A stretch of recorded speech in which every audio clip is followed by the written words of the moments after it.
আসসালামু আলাইকুম এভরিওয়ান। আজকে আমরা এই ম্যাথের সমাধান দেখব। আমাদের এই চ্যানেলে আপনাদের জন্য বিভিন্ন চাকরির পরীক্ষার বিভিন্ন ম্যাথের সমাধানের ভিডিও চলছে। কাইন্ডলি আমাদের চ্যানেলটিকে সাবস্ক্রাইব করে দিবেন। তো চলুন এখন আমরা আমাদের আজকের সমাধানে নেমে পড়ি। এখানে বলা আছে যে একটি ঘড়ি 500 টাকায় বিক্রি করলে 20% ক্ষতি হয়।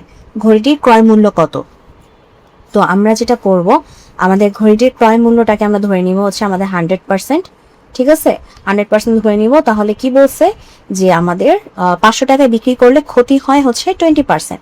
তাহলে আমাদের 20% ক্ষতিতে, হ্যাঁ, 20% ক্ষতিতে আমাদের যে বিক্রয় মূল্যটা দাঁড়ায়, বিক্রয় মূল্য, যেহেতু আমরা ক্রয় মূল্যকে 100% ধরছি, আর 20% ক্ষতিতে আমাদের বিক্রয় মূল্য দাঁড়ায় হচ্ছে 100 মাইনাস 20% হচ্ছে 80%।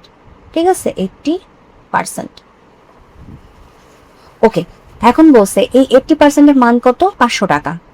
80%-এর মান কত? 500 টাকা। ঠিক আছে, কারণ আমাদের কাছে কোশ্চেনই দেওয়া আছে। তাহলে 1%-এর মান কত?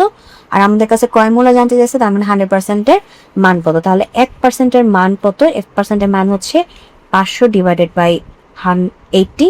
আর 100%-এর মান কত? 100%-এর মান হচ্ছে আমাদের 500 ইন্টু 100 ডিভাইডেড বাই 80। তো 0 0 কাটা।